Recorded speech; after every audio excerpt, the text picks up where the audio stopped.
Ya. Lo siguiente, jóvenes, a ver, para el día de hoy tenemos programado la primera teórica de semiología del cuarto rote y en esta oportunidad nos corresponde semiología de la columna vertebral, ¿no? Entonces, vamos a ir viendo el tema como tal. A ver.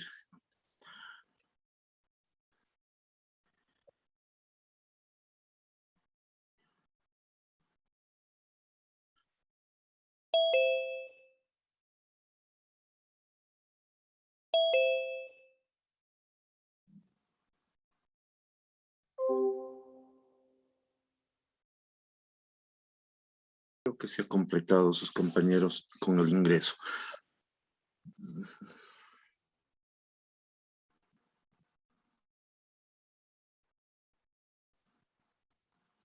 Ya, listo. Entonces, como les indicaba, para el día de hoy tenemos el tema de semiología de columna vertebral.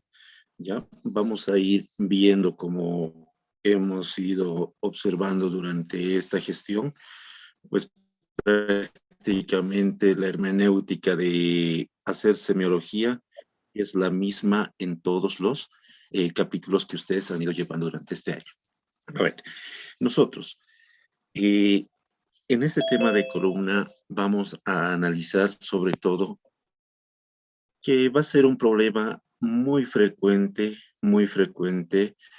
pero para el cual nosotros tenemos que aplicar una metodología que la hemos ido observando en los demás temas, como les decía. A ver, uno, ¿qué tendríamos que hacer? Interrogar al paciente. Dos, hacer examen físico. Vamos a explorar directamente lo que va a ser el segmento de columna.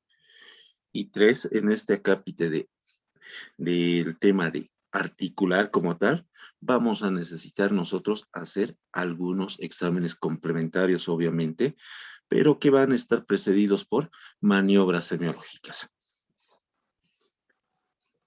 Vamos a ir viendo ahora de esta manera estas.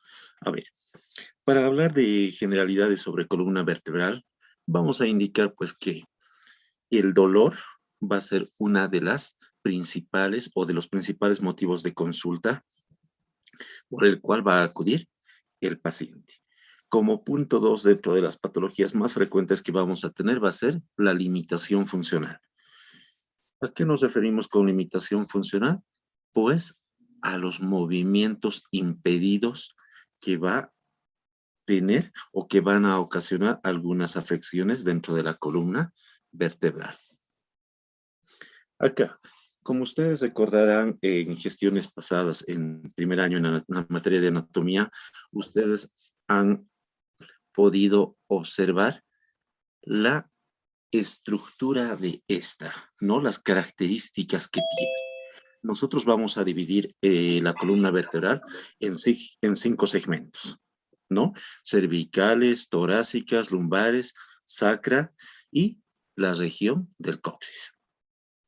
Entonces, ustedes recordarán que tenemos 33 segmentos divididos en las partes que les he indicado. Además, ¿qué vamos a considerar nosotros? Vamos a considerar las curvaturas normales que ésta nos va a ofrecer, ¿no? Entonces, recordando un poquito lo que es anatomía, pues nosotros vamos a poder indagar algunas afecciones que hayan en este acápite. A ver, ustedes en la diapositiva, en la parte inferior, pueden observar. ¿Qué nos indica?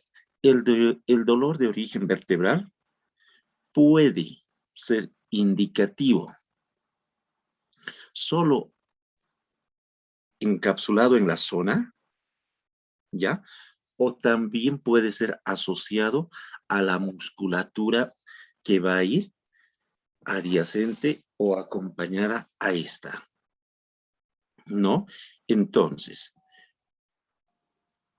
a tomar en cuenta, puede ser simplemente, eh, puede percibirse simplemente y ser correspondiente a lo que es la parte ósea como tal de la columna, o puede estar manifestada también por afecciones en lo que va a ser el grupo muscular paravertebral. Listo. Ahora, ¿qué nos indica en un segundo punto? Puede proyectarse por mecanismo de dolor referido, nos dice, ¿no? De dolor referido, que está producida por la compresión de la raíz sensitiva. ¿Qué quiere decir? Que este dolor puede transmitirse a tórax, a hombro, o dar referencias también a lo que va a ser cráneo.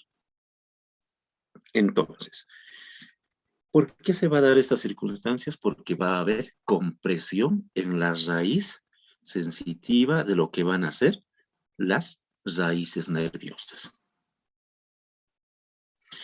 Entonces, nosotros, ¿qué vamos a tomar en cuenta ahí? Problemas de cervicobraquialgia, problemas lumbosacros, las famosas ciáticas, ¿no? Entonces ya estamos asociando nosotros algunas características que nos va a presentar en este acápite. Listo. Una vez que nosotros hemos más o menos dado un pantallazo de lo que vamos a ir observando en este tema, pues vamos a volver a hacer recuerdo a lo que siempre hacíamos, ¿no? Anamnesis. Primero, anamnesis. ¿Qué tenemos en anamnesis? Datos de filiación, ¿no? Datos de filiación, motivos de consulta, antecedentes, y vamos a llegar hasta anamnesis por sistemas. Entonces, cuando nosotros nos referimos a anamnesis, en este caso vamos a hacer hincapié en algunos puntos específicos de afección en columna. Los síntomas más frecuentes, ostensibles, ¿cuáles? Los hemos mencionado adelante igual. Dolor y limitación en la movilidad de la columna vertebral. Vamos a describir estos motivos de consulta uno por uno con sus características. Cuando hablamos nosotros de dolor, nosotros vamos a valorar lo que hemos hecho igual en anteriores capítulos.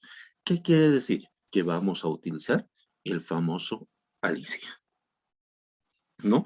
Entonces, valoramos que el comienzo, la aparición, ¿no? Si utilizamos el Alicia, la aparición. En acá nos dice valoramos el modo de comienzo. Si es agudo, de instauración rápida, insidiosa, ¿no? La localización. La localización torácica, lumbar, sacrocoxigia, entonces nos va a dar pautas esa situación, ¿no?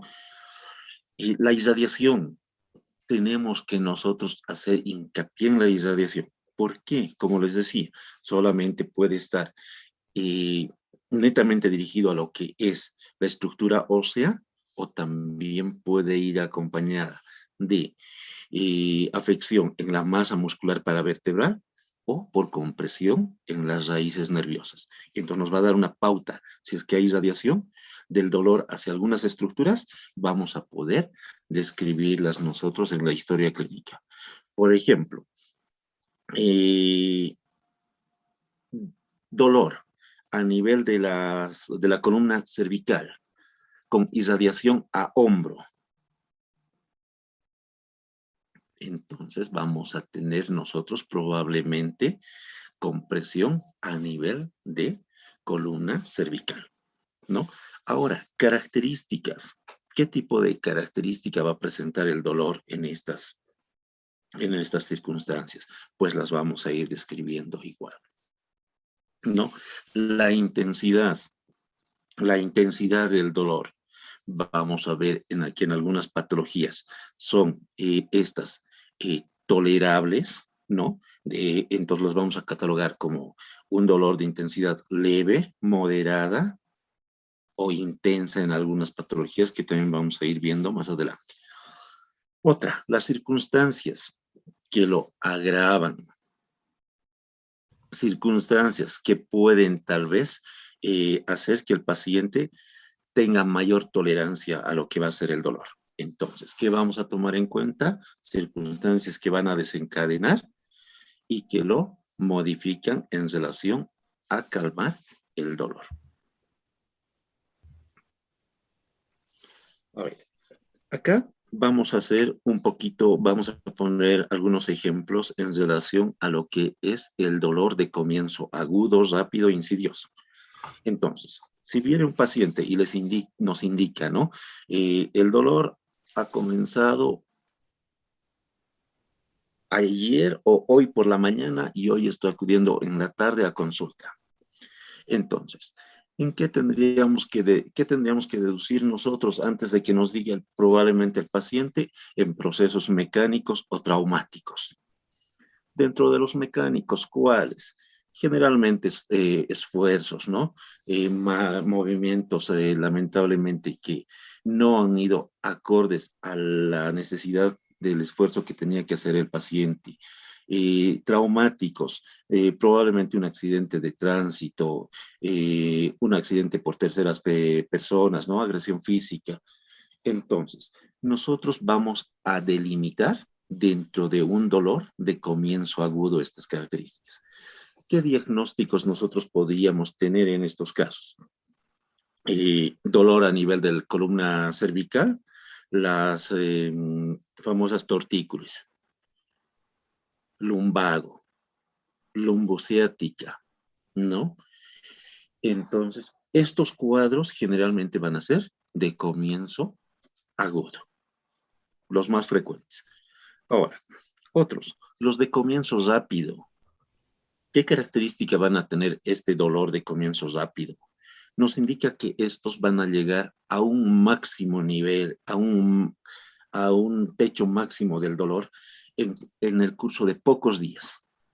¿Qué se refiere a pocos días? Puede ser 1, 2, 3 días. Estaba ayer, anteayer, y el dolor no lo soporto. ¿En qué casos vamos a tener esta característica del dolor? Pues lo vamos a tener generalmente en las espondilitis de tipo infecciosa, ¿no? En las espondilitis de tipo infecciosa. Otros cuadros que pueden desencadenar esta característica del dolor van a ser los cuadros de metástasis. Ahora, en el último, en el dolor de comienzo insidioso, la característica que esta va a tener va a ser que esta va a llegar al techo máximo, hablando en la intensidad del dolor, pues entre semanas y meses. Cuadros clínicos que vamos a ver este tipo de dolor en las artrosis, ¿no? En las artrosis. Hace 2 años me ha empezado a doler las rodillas, las caderas, doctor. El año pasado ya tenía que utilizar medicamentos de forma constante hasta ahora. Entonces, de varias semanas, meses, este tipo de problemas. ¿En qué otro cuadro van a poder ver ustedes? En la hiperostosis anquilosante. Podía mover yo, doctor, el segmento que me duele. Podía. Llegaba hasta cierto límite, me dolía. Pero ahora prácticamente ya no puedo mover ese segmento, ¿no? Entonces, semanas o meses para la evolución de esta. Hemos visto localización, aparición, localización, y ahora vamos a checar intensidad. Esta va a depender de muchos factores. ¿Cuáles? A ver, un ejemplo grande. Hay algunos pacientes que nos vienen con cuadros de lumbalgia. Doctor, he hecho un esfuerzo simplemente de llevar la garrafa. Creo que es eso es lo que me ha provocado el dolor. Entonces, ¿qué vamos a analizar en este factor nosotros? La naturaleza de la lesión y la sensibilidad general del individuo. ¿Por qué?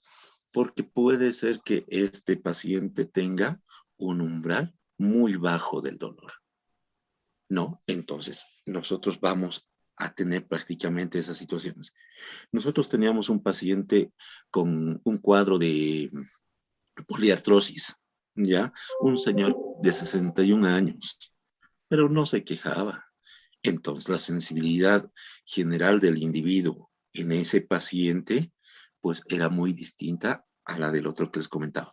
El umbral del dolor, muy alto, ¿no? Entonces, vamos, todos esos aspectos ustedes tienen que ir valorando a medida que vayan obteniendo datos, ¿ya? A medida que vayan obteniendo datos. ¿Qué otro punto en relación a la intensidad nosotros deberíamos de tomar en cuenta?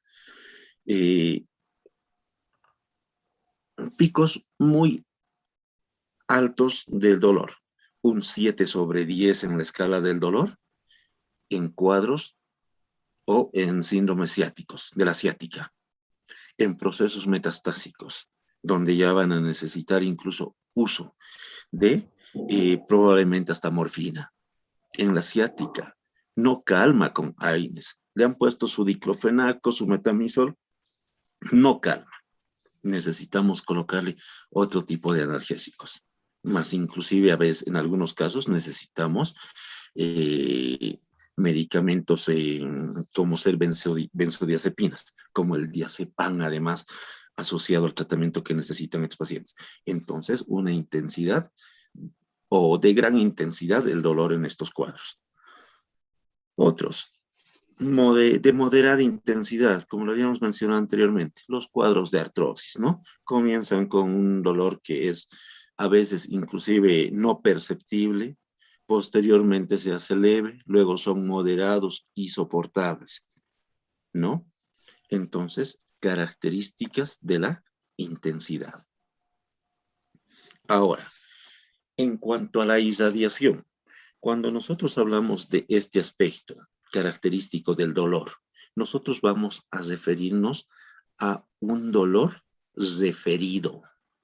¿Por qué? Como les había indicado, esta va tardada generalmente por compresión de los troncos nerviosos, ¿no?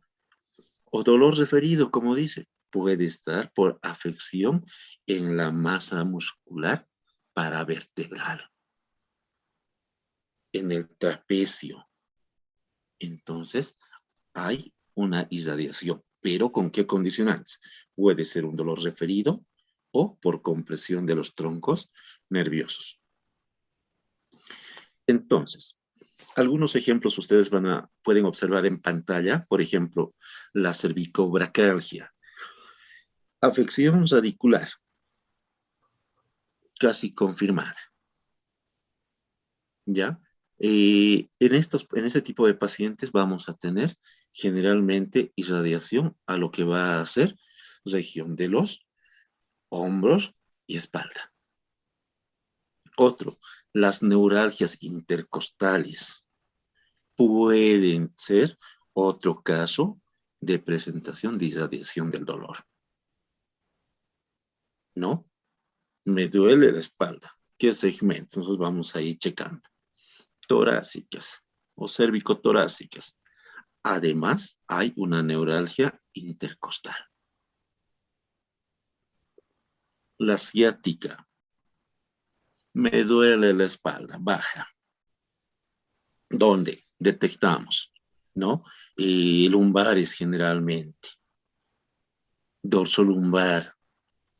Y va a haber ¿qué? Herniación, compresión, y va a afectar y vamos a tener el diagnóstico de ciática. Pasando ahora a otro punto en lo que ya se refiere a la frecuencia, pues nosotros vamos a tomar en cuenta algunos parámetros de valor diagnóstico, ¿ya? ¿A qué nos referimos con valor diagnóstico? pues a los signos o síntomas que nos pueden dirigir a un diagnóstico preciso. ¿Ya? Entonces, en imagen, ustedes pueden observar y dice, en hombros y a nivel de los músculos de trapecio, en los procesos cervicales, tiene la frecuencia que indica que van a doler hombros y a nivel de músculos trapecios cervicales. ¿Qué proceso va a ser este? Una braquialgia. En las fosas lumbares, en alteraciones, ¿de qué tipo? De la T12 y L1. Me duele la espalda, les van a identificar a ustedes, fosas lumbares. ¿En qué tenemos que pensar? Alteración de T12 y L1. Van a identificar dolor en las raíces de las extremidades inferiores, en procesos lumbosacros o lumbares. ¿Afección dónde? En T12L1. ¿No? Entonces son lugares frecuentes donde van a referir dolor los pacientes y nosotros vamos a poder enmarcarlos o encasillarlos para poder orientarnos hacia un diagnóstico. Ahora, acá dos ejemplos grandes que tal vez ustedes van a poder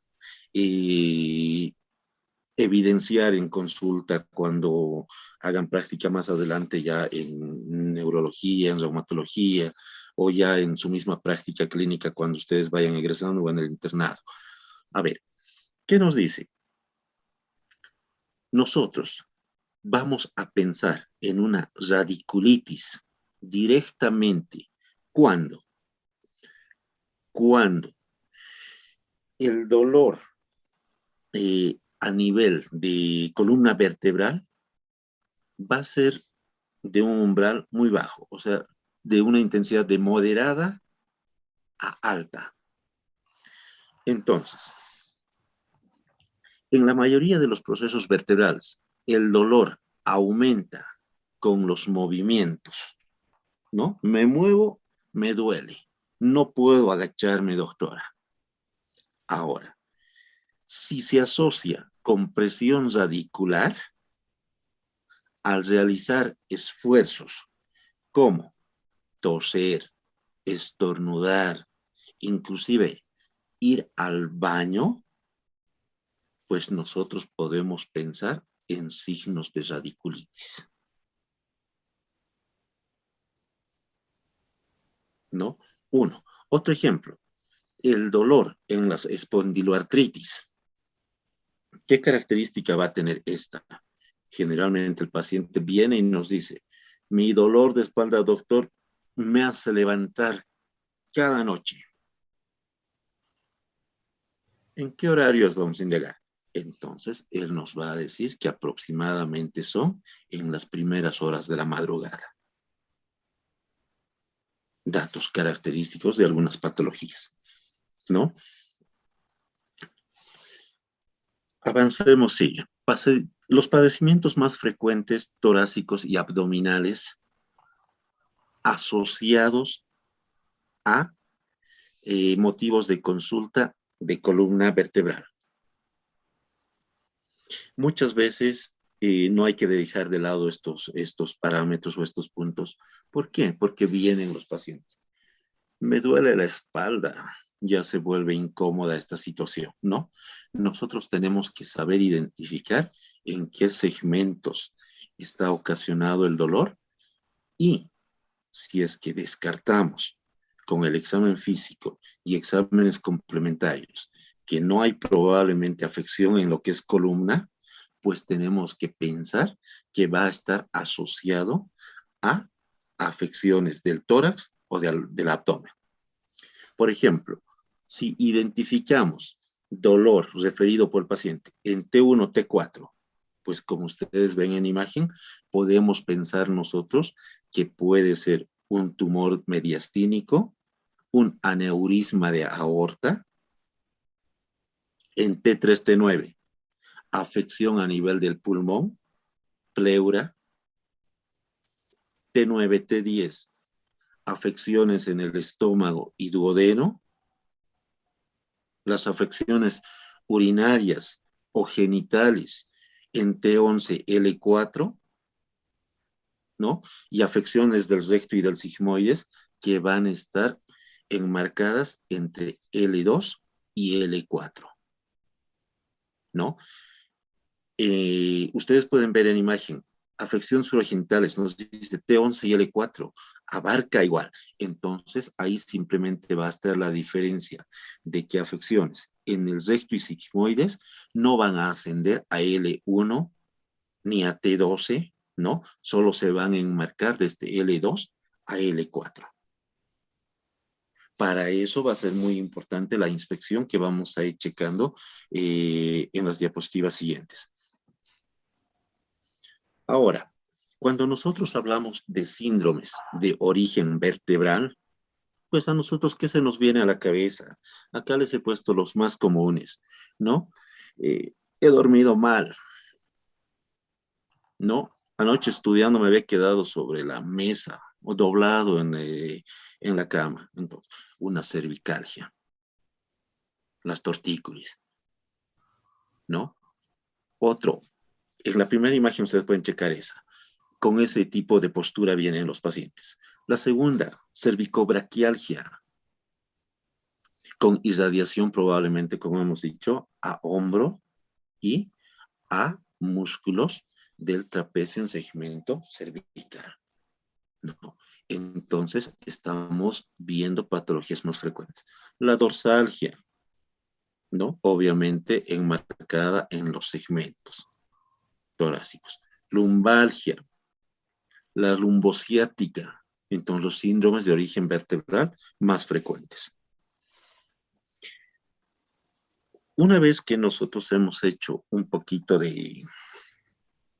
o el punto de anamnesis en lo que concierne a nuestro paciente en columna vertebral, nosotros vamos a pasar a ver metodología de la exploración, no metodología de la exploración. Entonces, esto ya es el punto de examen físico, como ustedes saben, y qué va a comprender en este acápite. Inspección, movilidad, palpación y búsqueda de puntos dolorosos, ¿no? Ya no tengo, como ustedes pueden observar, percusión, no voy a auscultar en este acápite, entonces, pero sí va a comprender estos 4 puntos que tenemos en pantalla. Entonces, vamos a pasar a hacer lo primero nosotros cuando ya queremos validar la información que nos ha dado el paciente. Vamos a hacer inspección. ¿Qué? Vamos a observar curvaturas normales de la columna vertebral, ¿no? Curvaturas normales. Ya. ¿Cómo debemos hacer esta inspección? Nosotros, el examinador debe posicionarse por detrás del paciente, de frente y laterales, ¿no? Entonces nosotros vamos a poder identificar en sentido anteroposterior, posterior-anterior, sagital, de arriba hacia abajo. Vamos a observar en la columna curvaturas normales que debería de presentar. La primera va a ser una lordosis, ¿no? Una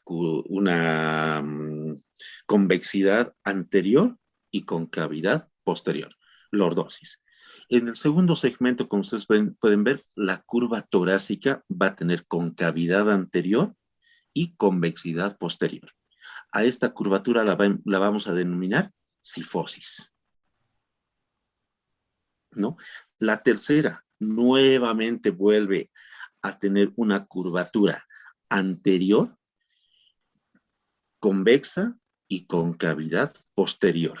Esta se va a denominar lordosis, la curva lumbar, lordosis, ¿no? Y finalmente, nuevamente vuelve a optar una curvatura posterior de concavidad anterior y convexidad posterior, que va a ser una cifosis. Entonces, dependiendo de estas terminologías, nosotros vamos a poder encontrar algunas alteraciones que competen a columna vertebral. ¿Ya? A ver, a manera de verificar de que ustedes están siguiéndome con el tema, por favor, el representante, a ver, del grupo, ¿a qué nos denominamos con el dato clínico cuando hacemos referencia a una hiperlordosis, en etapa de gestación?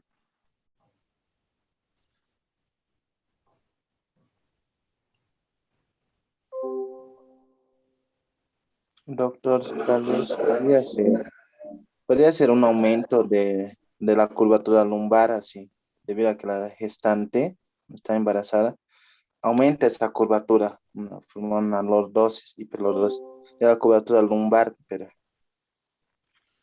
Muy bien. Y esa curvatura es fisiológica, ¿no? Y ustedes van a escuchar en algunas situaciones, van a escuchar que se le denomina y de igual manera como el orgullo de la embarazada, ¿no? Si ustedes se dan cuenta, ellos, las señoras, por el nuevo ser que están llevando, ellas andan empujando hasta la región lumbar, como si estuvieran sacando pecho, ¿no? Entonces, a eso se denomina la hiperlordosis lumbar en etapa de gestación. Gracias, Ricardo. Listo. A ver, continuamos entonces. Ahora, cuando nosotros vamos a hacer inspección, como les indicaba, puede serse, hay dos técnicas. Una, nos posicionamos por detrás nosotros del paciente para evidenciar obviamente columna vertebral. Posteriormente podemos posicionarnos frente al paciente y y por último a los lados, ¿no? Derecha e izquierda. ¿Qué puntos no podemos obviar nosotros en la inspección de columna vertebral? Punto 1. Pedimos al paciente que pueda despojarse de las prendas que lleva nuestro paciente. Ahora, obviamente, si es de sexo femenino, vamos a dejar una de las prendas íntimas superiores con esa puesta. Para nosotros es suficiente poder observar con esa prenda y vamos a poder identificar lo que estamos buscando. El examinador se va a situar por detrás del paciente y vamos a distanciarnos más o menos como unos 3 metros del paciente o unos 10 pasos del paciente para poder identificar probables anomalías que presenta el paciente. Ustedes en la imagen del lado derecho tienen una imagen normal de lo que deberíamos observar en una persona, en lo que concierne a columna vertebral. En la imagen del lado derecho, claramente podemos ver una desviación que está ocurriendo a nivel torácico e inclusive abarca nivel lumbar, ¿no? Entonces, ¿qué diagnóstico tendríamos en la imagen del lado derecho? ¿Alguien que tal vez quiera participar? Una escoliosis, doctor. Una escoliosis, perfecto. ¿De qué tipo? Es una escoliosis de tipo lumbar. Dorsolumbar, ¿no? Torácica, dorsolumbar. Bien, perfecto. Ese tipo de imagen que nosotros podemos ver generalmente son por posturas malas hechas en posición de sentado. Muchas veces nosotros nos sentamos y ponemos esto, ¿no? Sobre la mesa, en el escritorio. Los choferes jóvenes se sientan sobre la billetera y lamentablemente las posturas llevan a este tipo de circunstancias. Vamos a ver más adelante otro tipo de escoliosis, torácicas superiores, inclusive congivas, ¿no? Además de que haya escoliosis, vamos a checar cifosis, ¿no? Entonces, asociadas. Ahora, ¿cuáles son los otros parámetros para que nosotros podamos evidenciar de manera correcta? Como ustedes ven en pantalla, en la diapositiva, los pies del paciente deben estar separados más o menos 10 centímetros, como un zapato incrustado entre los dos pies, ¿no? Esa separación deben tener para nosotros tener un buen parámetro de la inspección de lo que va a ser columna vertebral. Los brazos siempre deben estar péndulos a lo que es el cuerpo, colgando. La actitud natural del paciente, ¿qué quiere decir? No lo vamos a poner demasiado erguido. Parece recto, señor, relajadito, no sacan tampoco el pecho. Entonces nos va a dar una visualización precisa de lo que nosotros estamos buscando. Ahora, ¿qué es lo que nosotros debemos de identificar en la inspección? En la inspección. Lo primero que nosotros vamos a identificar, situándonos por detrás del paciente, va a ser lo que es la apófisis espinosa de la cervical 7. ¿No? Entonces, cuando ustedes han debido revisar lo que es el segmento de tórax, les han indicado que esta va a ser la más prominente del segmento, ¿no? Hacemos que el paciente un poquito incline la cabeza y nosotros vamos a tener la prominencia de lo que va a ser la cervical 7, la apófisis espinosa en este caso, ¿no? ¿Qué más? La línea que une los ángulos inferiores de la escápula, líneas de referencia, los ángulos inferiores, los vértices, deberían de darnos a nosotros referencia de la T7, ¿no? Vamos a ir viendo acá, permítanme, ¿dónde está? Acá. Listo. En esta segunda imagen, ustedes, en la imagen 2, vamos a checar desnivel de lo que van a ser los ángulos inferiores de los omóplatos. Mire, este un poquito más descendido y este arriba.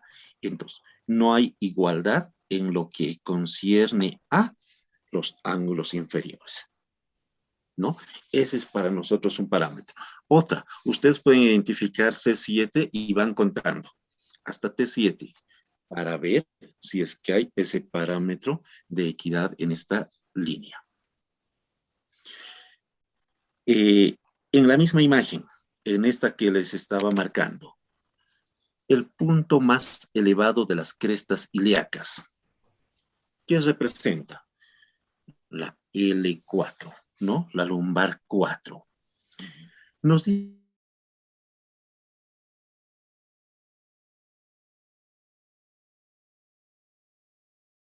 continuemos, por favor, entonces. Mil disculpas,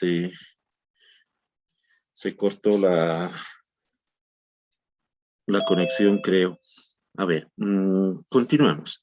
Entonces, yendo identificando, como les indicaba ya hasta acá, 3 puntos en la inspección de lo que es columna vertebral, ¿no? El primer punto era apófisis espinosa de C7, una línea que tendría que ser paralela de lo que son los vértices de los omóplatos, ¿no? Que estas tendrían que concordar con lo que es la T, la torácica 7, ¿no? Seguidamente, como tercer punto, hemos indicado que vamos a encontrar nosotros una prominencia que no es patológica, pero que sí va a ser importante para nosotros en la inspección, que va a estar dada a nivel de las crestas ilíacas anteriores. Esta va a corresponder a L4, ¿no? Ya. Entonces, continuando, como cuarto parámetro que nosotros debemos identificar en nuestro paciente, ¿no? Que debemos de observar, va a ser el rombo de Michelis, ¿ya? ¿A qué se refiere este rombo de Michelis? Y generalmente, pero esto en los pacientes de sexo femenino, ¿no? Esta va a estar limitado por 4 depresiones nos indica, ya por 4 depresiones, que en algunas contexturas físicas son muy evidentes, ¿ya? Pero si no fueran tan marcadas estas depresiones, pues las vamos a identificar con el conocimiento que tenemos de las líneas referenciales. Ahora, ¿a qué corresponde estas depresiones? Ustedes acá en imagen pueden observar y tienen en la imagen izquierda superior y en la imagen inferior también un trazo de un rombo. A ver, esperen, aceptaríamos esto más. Ya. Entonces, ustedes como ven acá, hay un trazado de un rombo, ¿no? Entonces, ¿qué nos indica? Que esta depresión inferior va a corresponder al inicio del surco interglúteo, como pueden observar ustedes acá. Primer punto, ¿no? El superior, acá, nosotros vamos a ver, como ustedes pueden ver acá en esta primera imagen del lado derecho, corresponde a la lumbar 5, ¿no? ¿Por qué se forma esta depresión? Simplemente por la adherencia que va a tener la piel con la apófisis espinosa de esta vértebra. Ahora, a los lados, estas depresiones, tanto derecha e izquierda, van a corresponder a las espinas ilíacas postero-superiores, ¿no? Postero-superiores. Entonces, esta en alguna oportunidad igual ha entrado a las preguntas del parcial. Entonces, los límites están dados, como les he indicado. Uno superior y por lo que va a ser la L5, ¿no? Que va a corresponder simplemente a su apófisis espinosa. La inferior, inicio de lo que va a ser el surco interglúteo, y las dos laterales que van a corresponder a las espinas ilíacas postero superiores. Entonces, como ustedes ven, eso va a conformar el rombo de Michels. Ahora, la regularidad de este rombo, ¿por qué buscamos nosotros identificar esta estructura? Porque esta nos va a dar a nosotros un parámetro de decir que hay una buena conformación en lo que es la estructura de la pelvis femenina, ¿no?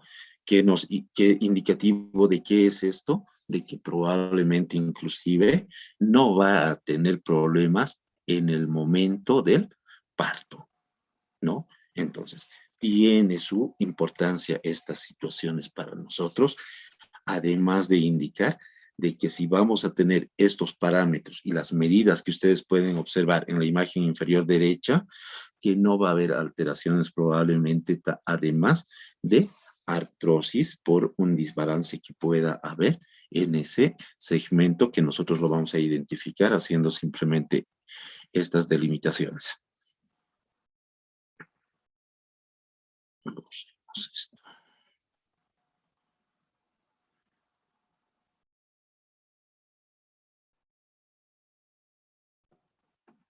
Listo. Entonces, a ver, esto. Ya, pasemos a una siguiente diapositiva. Vamos a seguir con inspección y nosotros ahora, una vez de haber hecho esos 4 puntos que les he indicado, que tendrían que ser no patológicos y encontrar de la manera ordenada que hemos indicado, como punto 2, nosotros también podemos encontrar esos mismos puntos, pero con algunas alteraciones. En la imagen 1, ustedes me dirán, en esta imagen superior me dirán escoliosis. Sí, evidentemente, y una escoliosis muy, muy marcada. Su plaquita de rayos X al lado derecho y podemos ver prácticamente la desviación que tiene esta. ¿Qué es la escoliosis? Simplemente va a ser la incurvación que va a adoptar la columna vertebral, ya sea al lado derecho o al lado izquierdo. ¿Y de qué va a depender el nombre que tenga esta? Va a depender del segmento en que esté afectado, ¿no? Del segmento en que esté afectado. Listo. A simple vista, ¿se puede identificar esto en los pacientes? Sí. ¿Cómo? Con maniobras, inclusive cuando es una escoliosis leve. La maniobra de Adams, ¿la han leído ustedes tal vez, muchachos, para el día de hoy? Vamos a checar más adelante que es fácilmente identificable. ¿Dónde está? Perdón. Acá. En la imagen del medio, perdón, en la imagen del medio, ustedes pueden observar en este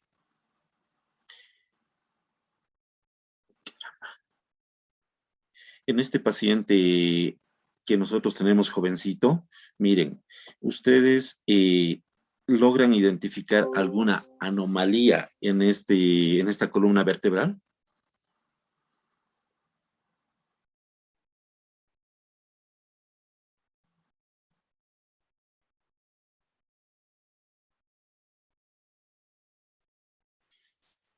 Tal vez no, ¿no? Pero en esta primera, sí, muy marcada. Entonces, viendo nomás, al hacerle la maniobra de Adams, vamos a checar, facilito que se puede identificar.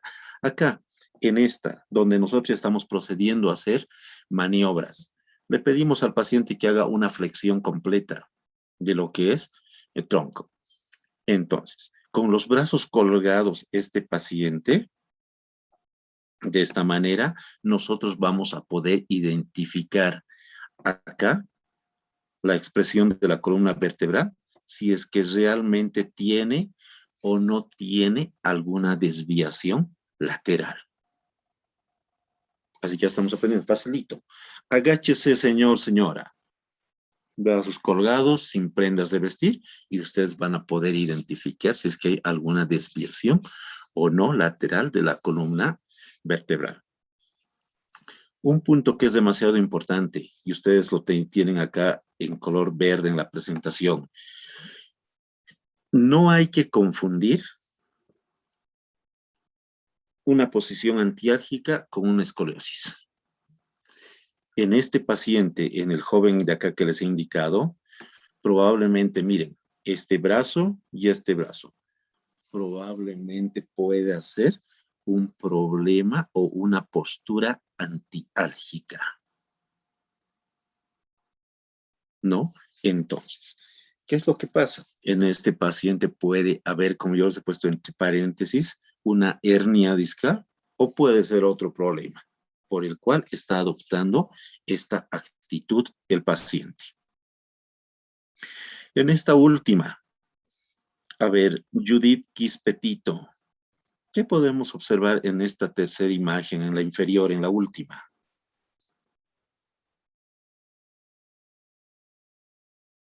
Doctor, se puede observar que hay como una prominencia, se puede decir, en la parte posterior, en la parte de la espalda.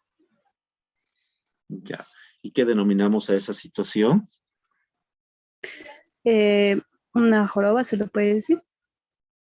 Mm, sí, generalmente, digamos, lo describen así nuestros pacientes, ¿no? Entonces, generalmente ahí va a haber una hipercifosis, puede haber una jiba, ¿no?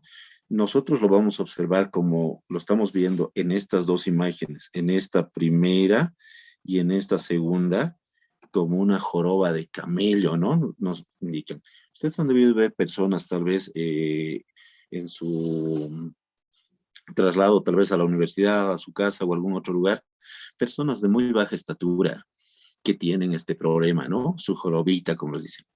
Entonces, estos pacientes muchas veces tienen una hipercifosis asociada a lo que puede ser una escoliosis, ¿no? A veces no hay escoliosis, pero sí hay una curvatura anormal en lo que va a ser simplemente las curvaturas normales de la columna.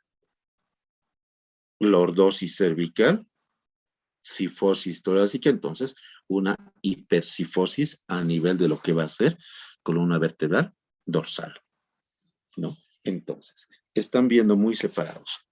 Y estos pacientes obviamente van a tener asociación con un tórax anómalo, un tórax en quilla generalmente, ¿no? En pecho de pichón, como le dicen. Listo. Aquí corremos esto.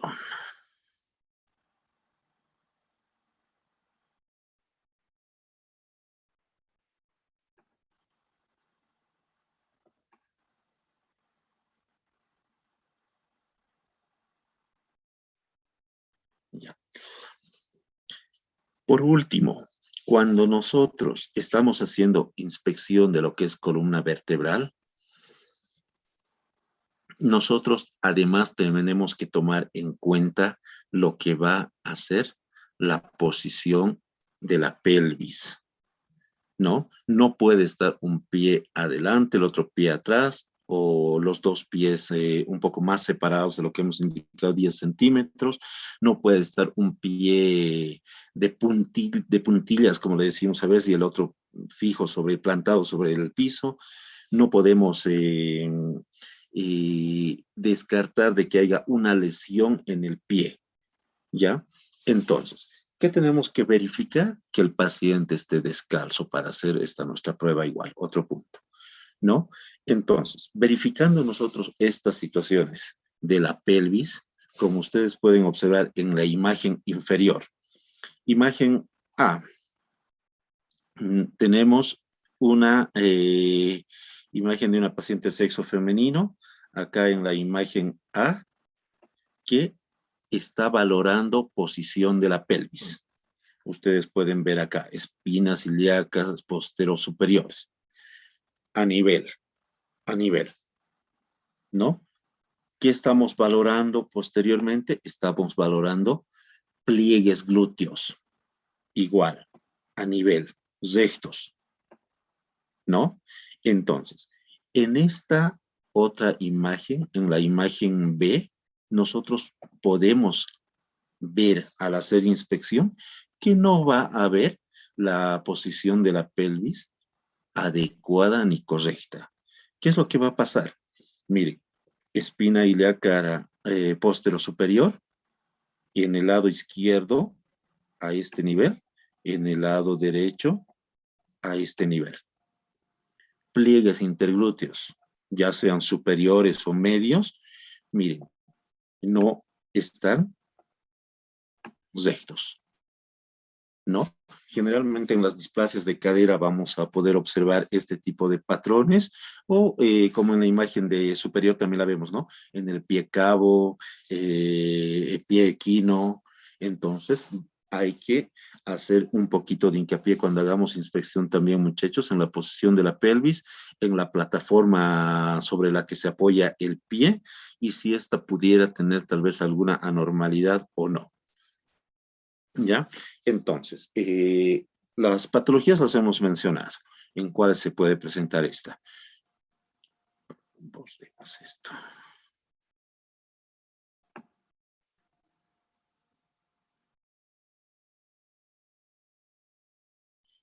Ya. Una vez que hemos hecho inspección nosotros, como ustedes han visto, el segundo punto que nosotros hacemos en columna vertebral en semiología se trata de la movilidad, ¿ya? De la movilidad. ¿A qué nos referimos con movilidad? ¿La columna tendrá movimientos? Sí, ¿no? Eh, Lourdes Quispe, ¿qué tipo de movimientos tiene la columna vertebral?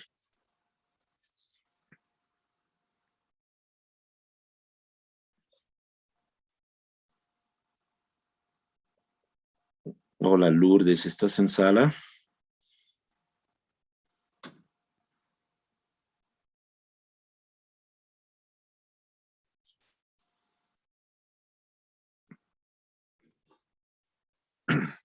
Creo que no. ¿Quién quiere ayudarme?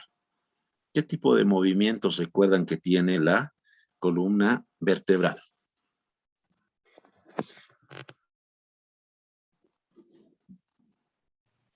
Doctor, ¿puedo participar?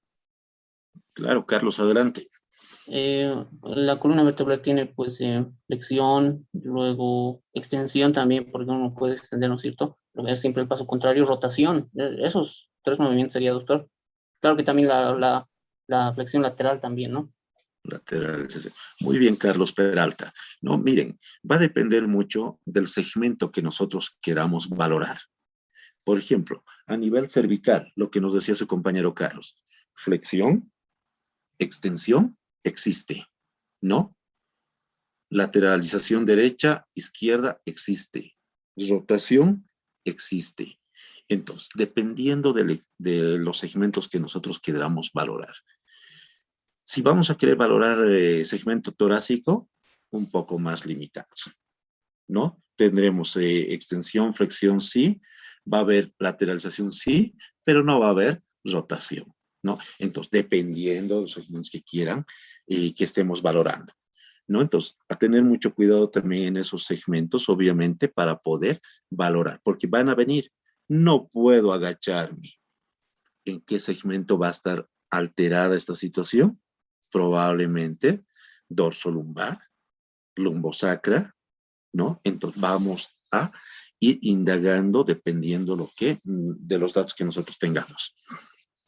Ahora, como ustedes pueden ver en la presentación, este acápite de movilidad, pues se lo tiene que estudiar por separado, como decía, por separado, cervical, dorsal, lumbar, listo.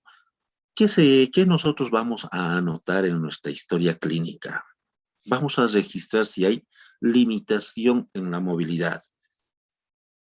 Viene con el cuello agachado hacia el lado derecho. ¿Qué le ha pasado? No puedo mover, doctor, me duele.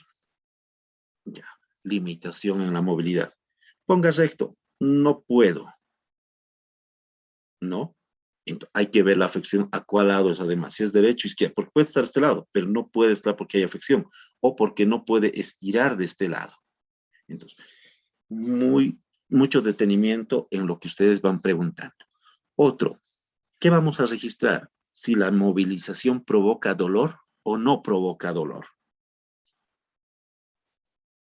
Me duele. ¿Puede mover? No. Le voy a agarrar, le voy a ayudar.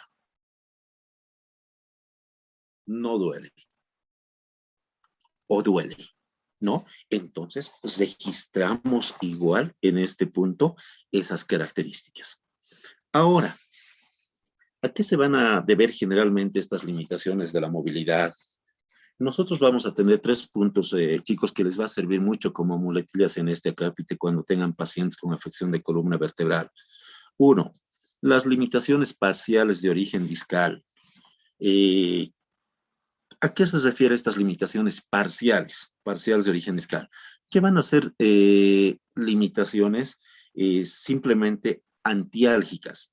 ¿Qué quiere decir? Me he dormido mal y mueva la cabecita entonces, señora, al lado izquierdo. ¿Puedo a ese lado, doctor, normal? Mueva al lado derecho. No puedo. ¿Puede hacer el movimiento hacia adelante? Puedo. Atrás, puedo. Sí. Gire la cabecita. Hacia un lado puedes, el otro lado no. Entonces, la limitación parcial de origen discal nos dice que va a haber limitación antiálgica máximo en 1 o 2 sentidos. Y el resto se realiza de manera normal. ¿Ya? Entonces, limitación parcial de origen discal. Otra característica, limitación global localizada. Global. Aparentemente ya nos está cubriendo todo, ¿no? Entonces, ¿qué características va a haber en esta?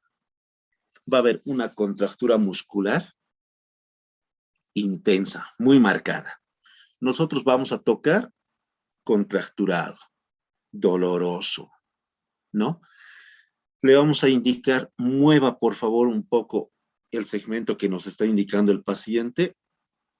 Mueve y despierta dolor, ¿no? Activa el dolor.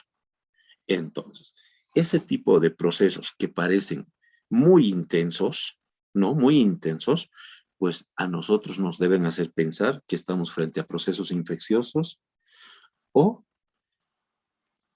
probablemente inclusive en esos casos que ya haya hecho tal vez algún tipo de metástasis, ¿no? Pero ya no vamos a ser pesimistas, lo vamos a dejar en que estamos en procesos infecciosos.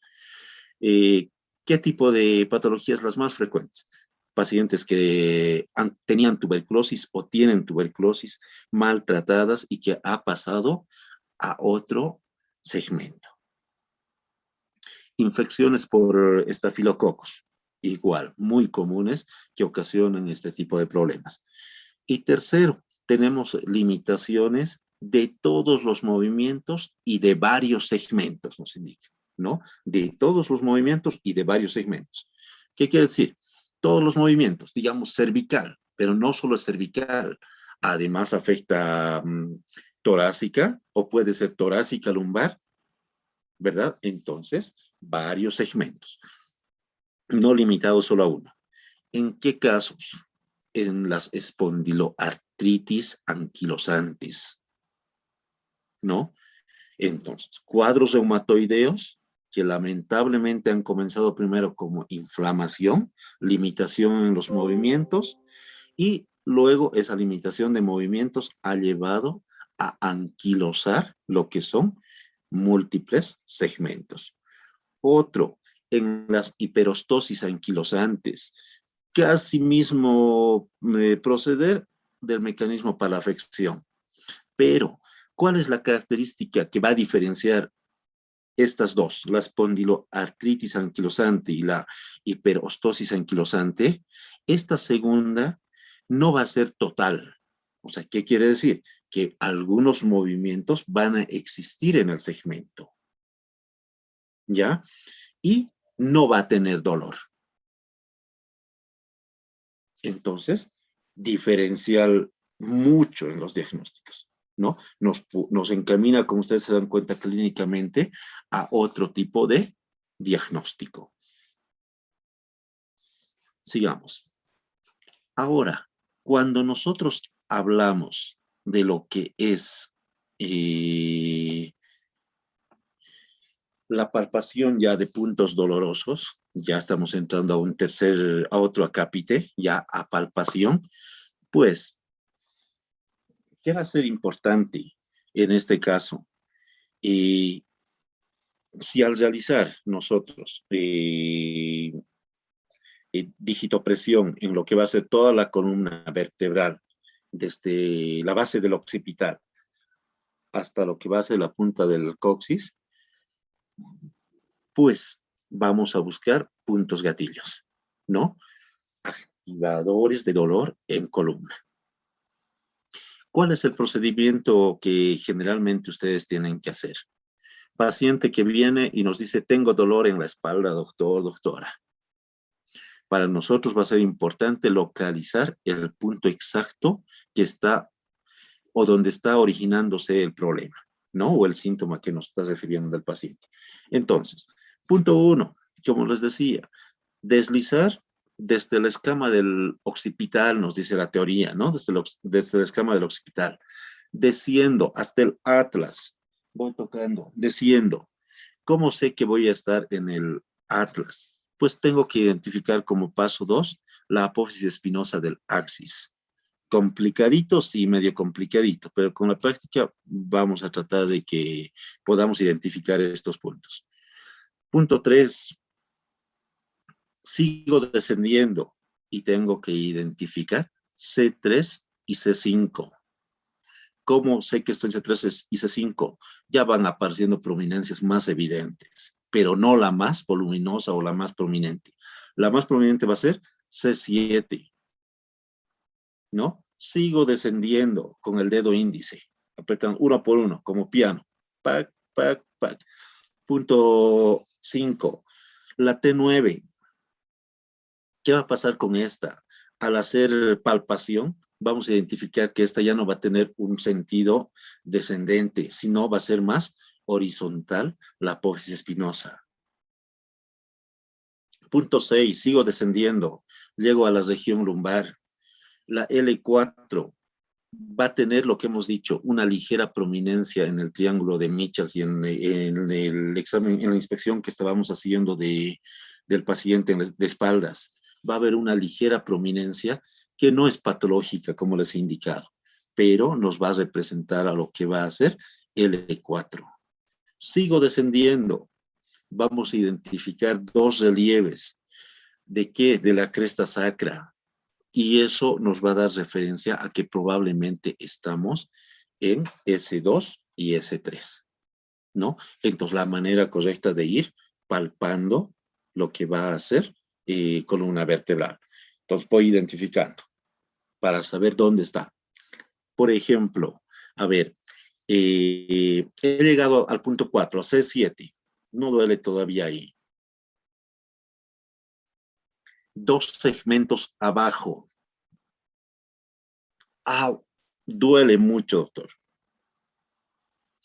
Punto doloroso, ¿a qué nivel sería?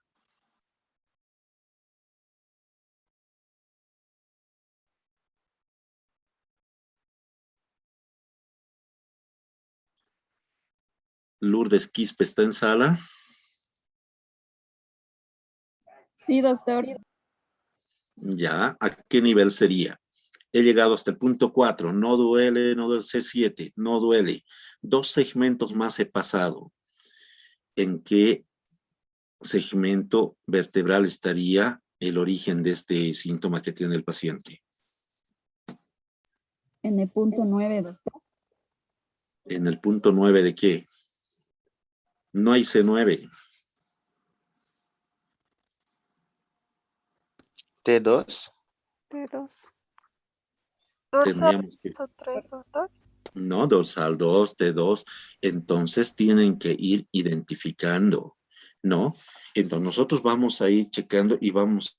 Ahora, por ejemplo, les digo, T9, dos segmentos abajo duele, entonces T11, ¿no?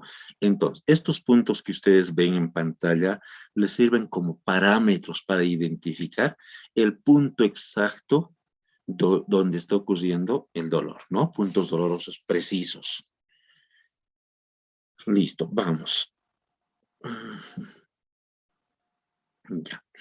Por último, como ustedes han visto, fuera de hacer inspección, vamos a hacer movilidad del paciente y vamos a tener palpación y finalmente nosotros hacemos maniobras para confirmar posibles patologías.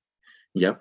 Cuando nosotros hablamos de algunas maniobras, pues también van a estar estas enfocadas a los segmentos. Por ejemplo, esta, el test de Spurling, va a corresponder para columna cervical. ¿En qué consiste el test de Spurling? Como ustedes pueden ver, o la maniobra de Spurling la van a encontrar ustedes en su texto, esta nos indica que el explorador o el médico debe posicionarse, como ustedes ven acá en la imagen, detrás del paciente, ¿ya? Detrás del paciente. ¿Qué tenemos que indicarle al paciente? No es niño por si acaso. Tiene que estar el paciente, puede estar sentadito, ¿no? En una silla. ¿Qué vamos a hacer nosotros? Vamos a hacer extender un poquito la cabeza del paciente antes de posicionarnos, ya vamos a extender y vamos a colocar las manos sobre la cabeza del paciente y vamos a provocar compresión, ya, compresión. Vamos a ejercer esa fuerza hacia abajo y vamos a pedirle al paciente que haga rotación de la cabeza sí, rotación, que gire, ¿no? Que gire hacia la derecha o hacia la izquierda. Hacia la izquierda. Y esta maniobra, como ustedes pueden ver, posterior a realizar esto, se va a volver positiva cuando va a referir dolor el paciente a la compresión. Entonces, test de Spurling positivo, ¿no? Test de Spurling positivo. Otra, en el segmento de columna dorsolumbar, la maniobra de Schober. Esta maniobra de Schober nos va a servir para hacer seguimiento a pacientes con evolución o con patología diagnosticada de espondilitis, ¿no? Entonces, ¿en qué consiste esta maniobra? Pues al paciente de pie o sentado, nosotros lo descubrimos y vamos a marcar un punto. Vamos a agarrar un marcadorcito y vamos a marcar sobre lo que va a ser la espina, la apófisis de S1, ya, la apófisis de S1, y seguidamente nosotros vamos a agarrar una cinta métrica, como ustedes pueden ver acá, y 10 centímetros arriba, nosotros volvemos a marcar, ¿ya? 10 centímetros, acá. De S1, 10 centímetros arriba marcamos, con nuestras dos marquitas lo dejamos al paciente, ¿ya? Y posteriormente se le pide al paciente que realice lo que está acá en la imagen 2, le vamos a poner acá, que realice una flexión anterior, que se agache completamente, ¿ya? Completamente. Y nosotros vamos a volver a medir esta agachada. Aquí era nuestro primer punto. Aquí vamos a suponer que estaba el segundo punto con la flexión que está teniendo el paciente. Ya no lo vamos a medir aquí. El punto se va a recorrer acá. ¿Ya? Entonces, en esa posición entre marca y marca, la diferencia no es mayor a 3 centímetros. En algunos textos dice no es mayor a 5 centímetros. ¿Ya? Entonces, dependiendo de la bibliografía que tengan ustedes entre 3 y 5, no debe superar esta. Y si no, pues nos sirve para poder diagnosticar, como se ha hecho, un paciente espondilítico.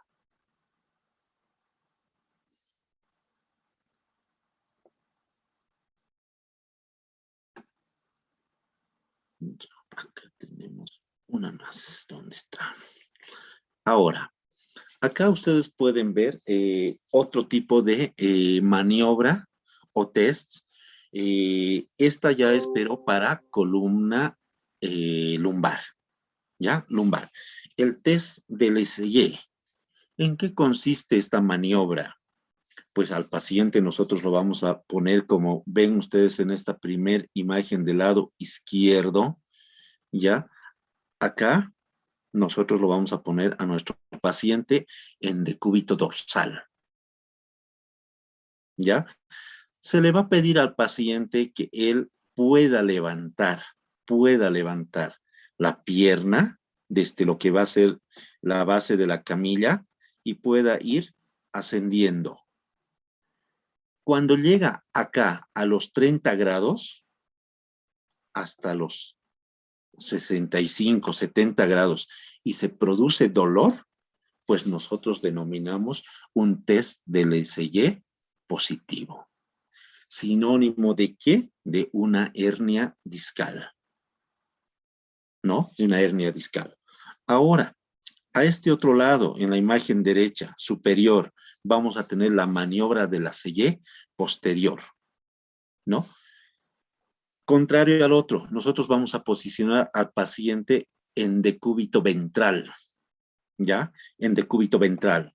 El paciente va a estar echadito de pancita, como se dice, y vamos a hacer, en este caso, vamos a levantar desde rodilla, como ustedes pueden ver acá al paciente, ayudándole, si es que él no puede, y vamos a levantar. Y en un ángulo de 30 grados, 25 a 30 grados, se produce de igual manera dolor.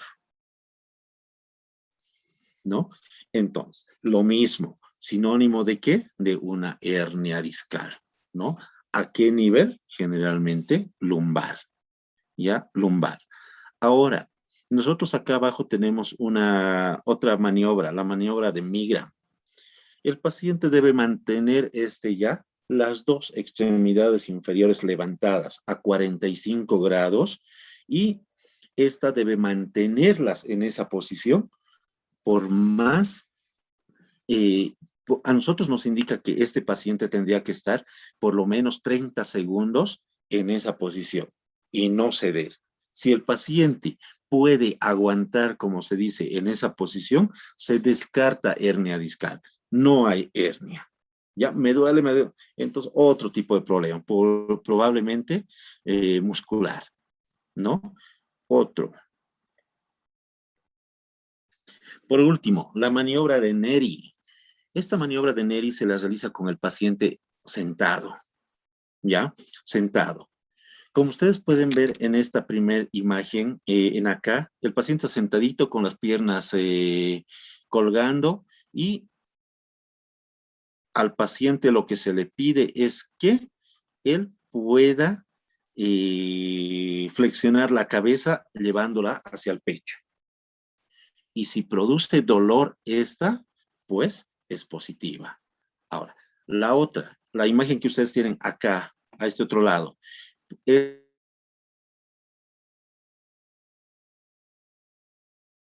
disculpas, chicos, se cortó esta situación del Zoom. Ya, a ver.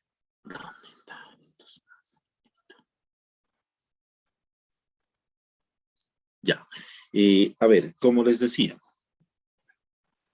esta maniobra de Neri, ya, estos dos, ya. La maniobra de Neri, como ustedes pueden ver acá en imagen del lado izquierdo, les indicaba, simplemente consiste en...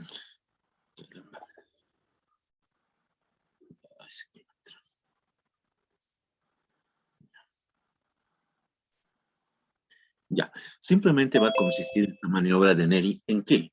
En que nosotros vamos a posicionar a nuestro paciente, como ustedes ven, en la camilla, con las piernas colgando, ya, con las piernas colgando. Entonces, al paciente se le va a pedir que éste pueda flexionar la cabeza, llevándolo hasta lo que va a ser el mentón al tórax, ya, el mentón al tórax. Entonces, si esta maniobra va a producir dolor en lo que va a ser el miembro inferior, pues la vamos a considerar positiva. ¿Ya? Maniobra de Neri. Ahora, en este lado, en la figura B, acá, nosotros tenemos el ejemplo de la maniobra de Neri forzada. ¿En qué consiste esta maniobra de Neri forzada? Pues se la realiza seguida de la otra. Si es que nos da negativo, el paciente nos refiere dolor a nivel lumbar y nos indica que no lo puede soportar. Le hacemos maniobra de Neri, es negativa. Nosotros pasamos a hacer la maniobra de Neri forzada. ¿En qué consiste?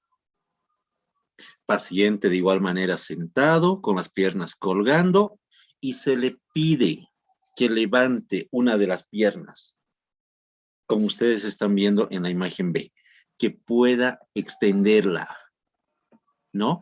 Esta piernita la está subiendo. Entonces, si esta no produce dolor a esta situación, maniobra de Neri forzosa, negativa. Pero, ¿qué es lo que nosotros tenemos que hacer? ¿Por qué se denomina forzosa? Estamos diciendo que levante el paciente la piernita, pero le pedimos al mismo tiempo que baje la cabeza. Y al bajar la cabecita, si este nos produce dolor, pues es una maniobra de Neri positiva. Forzada, ¿no? Obviamente. ¿Ya? Entonces, como ustedes han visto con este tipo de maniobras, vamos a poder ir descartando algunas situaciones que nosotros vamos a afrontar probablemente en consulta. No nos van a servir mucho estas maniobras para ir descartando posibles patologías o poder ir afirmando alguna de ellas. Y una última pregunta, a ver, para cualquiera de ustedes, en relación a la última maniobra que hemos visto, para que cuando hacemos nosotros este tipo de maniobras, ¿solamente despertaremos dolor o qué otro tipo de dato clínico nosotros podemos obtener?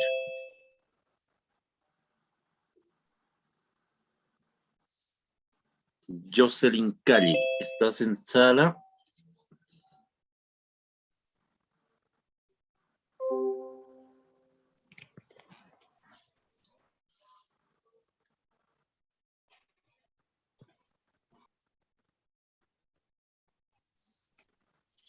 No me escucho. Helen Amaru, tú ayúdanos. ¿Qué otro tipo de dato nosotros podemos encontrar con este tipo de maniobra? ¿Solo despertará dolor esta situación? Doctor, creo que no solo sería dolor, tal vez adormecimiento. Ya, ¿cómo se denomina eso? Esa terminología la vamos a usar mucho en este ROTI.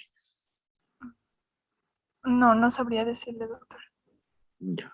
A veces va a haber como hormigueo, Ah, adormecimiento, no vamos a poder, va a quedar medio que calambrado. Entonces, parestesias, va a haber parestesias. Muy bien, Helen.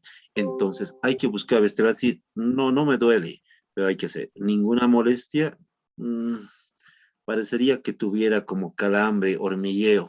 Entonces, también podemos denominar que es una maniobra positiva en ese caso, ¿no? Positiva en ese caso.